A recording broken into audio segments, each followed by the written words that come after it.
get the hiccups.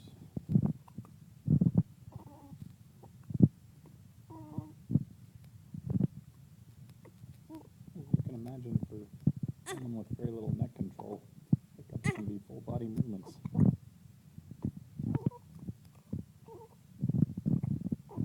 But I endure, and eventually they go away. I'm usually pretty tolerant, as long as they don't interfere with my busy schedule.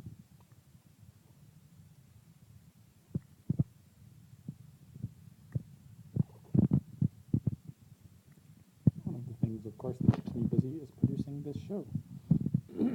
I'm glad you could join me for the Ben Show here, even with hiccups. But because of the hiccups, I think I'm going to cut things short today. So, hope y'all are enjoying this episode of the Ben Show. Hello to everyone out there. I will talk to you again later. Bye.